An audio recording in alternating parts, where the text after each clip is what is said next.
Ibihe byiza kuri wowe ufashe umwanya wawe ukaba ugiye kumva amakuru ya Kasas Today muri Showbiz live. Ugiye kubana nanjye Intore mu mfura Silent Fire at your mind, a billion African black dreamer boy and joy speaker boy alone to make a road up to Kalas Jimos Pamafita antagonist.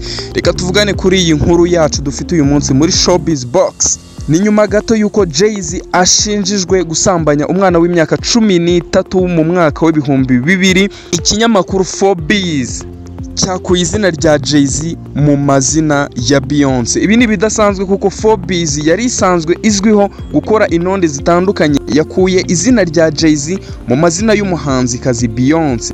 Ibi byabaye nyuma yaho uyu muraperi ashinjwe gusambanya umukobwa w'imyaka 13. Ibi bari kumushinja bavuga ko byabaye mu mwaka w'ibihumbi 2000.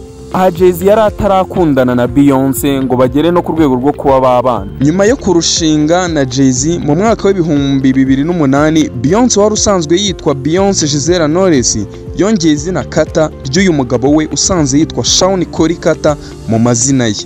Kuri iyi nshuro ubwo ikinyamakuru Forbes cyakoraga urutonde rw'abagore barangije umwaka wa 2024 ari indashyikirwa, cyakuye izina rya Kata mu mazina y'uyu mugore.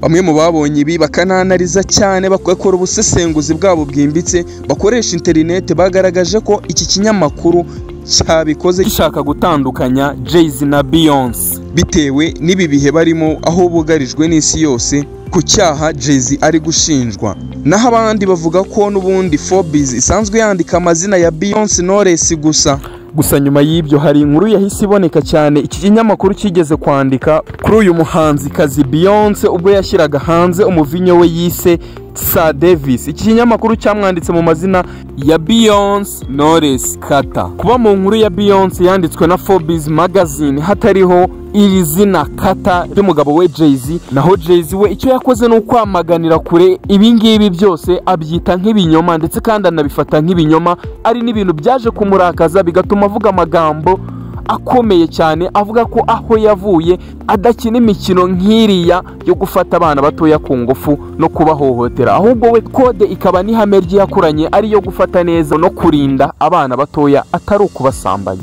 Couple y'uyu Jay-Z na Beyoncé imaranye imyaka 20 bakundana ndetse kuri ubu ngubu babana nk'umugore n'umugabo, aho bafitanye abana batatu. Uwa mbere mukuru ari we Blue Ivy wakinnye filime mu minsi ishize bita Mufasa, ndetse n'Imanga Rumi na Sakata. Kuba iki kintu cyabaye cyateje magarara ku mbuga nkoranyambaga ku bakunzi b'iyi couple, abakunzi b'umuziki wa Jay-Z ndetse n'umuziki wa Beyoncé, twongeyeho n'abakunzi ba sinema bakunze filime ya Mufasa uyu mukobwa wabo aherutse kumurika Blue Ivy. Ntago bari kubivugaho rumwe kuri iyi nkuru ikinyamakuru Forbes magazine cyanditse kuri Beyoncé hatariho izina Kata. Ngayo nguko yari amakuru twe tugufitiye mu kabox.